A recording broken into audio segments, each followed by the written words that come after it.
Hello, welcome back to MFWoodShop. Today is going to be a very simple project, but a very useful project for me. This box is going to go into my work vehicle, and the box is going to store any and all the stuff that I need for work. We have some very specific things that we have to use at work, and really I just don't want to carry it in my backpack when I go into the client's office and do my work.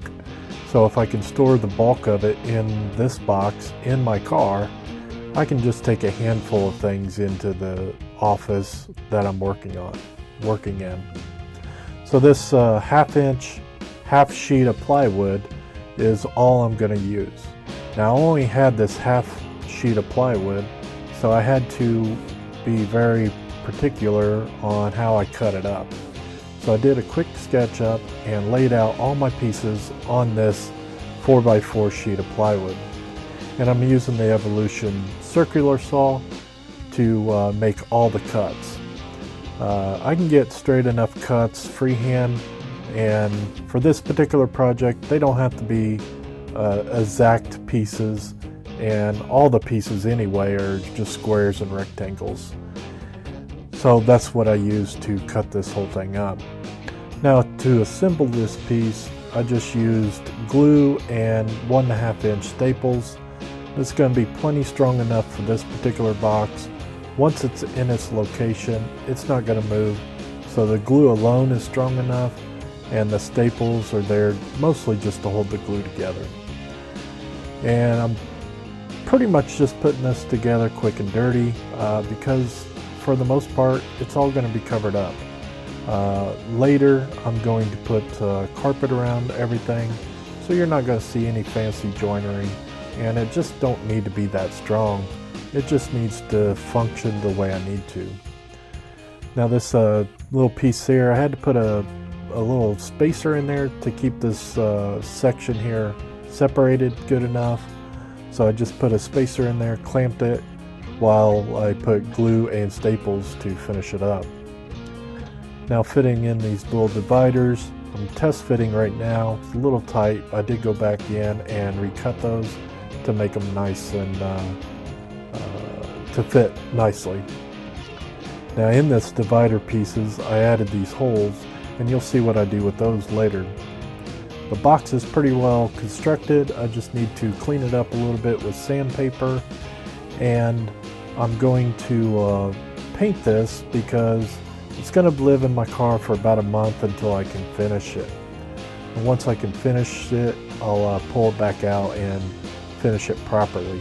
But I just didn't want a ugly plywood box just sitting in the back of my car until I could finish it correctly. So this is a temporary fix for now. Now here's all the stuff that I need to have with me at all times. And you can see what those holes are for. Just put a little bungee cord in there to store all this stuff, so mostly you just don't fall out. Now that's a little vacuum I use for the printers I work on, and sometimes I have to walk long distance with some heavy stuff, so I use this little portable dolly to do that. Now I'm going to put this in my car, and it fits in there just perfectly enough. With that dolly hanging out the way it does, it fits in there just perfect enough so when I shut the gate to my car, that hits the dolly and it holds the box in place. Now 1 month later, I'm ready to finish this box, and I've also tested the box and it does everything that I need it to do. So I'm going to take this out and I'm going to put carpet all around it. Bought a couple rolls of carpet online and some spray glue from the big box store. So essentially I'm just going to carpet this box the best I know how. I've done this in the past a few times with like speaker box, and this is all this is. It's just speaker box carpet is at least what I call it. I don't know what it's actually called. It's just some sort of felt material. If you look up speaker box carpet, you can find all sorts of stuff on eBay, Amazon, just about anywhere. And that's all this stuff is. So I'm just putting this on, I'm spray gluing it all down, I'm cutting it all to fit, and The biggest piece here was the two visible sides. I wanted all that to be one section of carpet without any seams. Now in these little cubby holes, I'm just cutting an X right in the middle, and I'm going to actually end up covering all that up a little later, and I'll show you that here in a moment. So I'm just cutting an X, and then I'm going to glue the flaps down using a little piece of cardboard and some little pins. I can actually hold that up out of place so I'm not spraying the glue all over everything. That's actually worked out really well. So the section where the dolly's going, I'm just cutting a slit and folding back the flaps, and again just gluing those. Now with the remainder two sections, I did want to cover the bottom just to help it not slide a little bit. It don't really slide anyway, but this will just help keep it in place in the vehicle as well. If the bottom where it's in the trunk is touching carpet to carpet, little more friction so it don't slide around. Again, I'm just fitting this all in, spray gluing it, and cutting it away. What I did find out on the edges where two pieces of carpet comes together, if you run your fingers right on the corners and kind of smooth them out a little bit, you can actually feather the material into each other, and it really almost looks seamless. So that's just a quick tip when you're dealing with this type of carpet.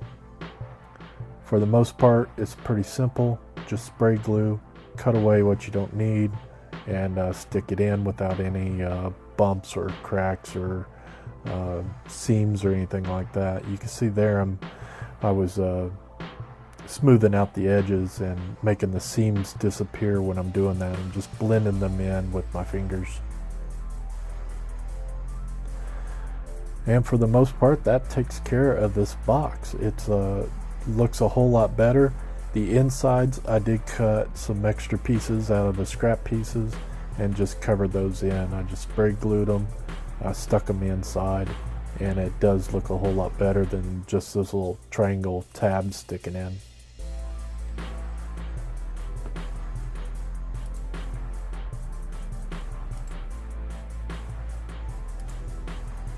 So that's pretty much it. I just put it right back in the car exactly where it was. It just looks a whole lot better, a little more professional.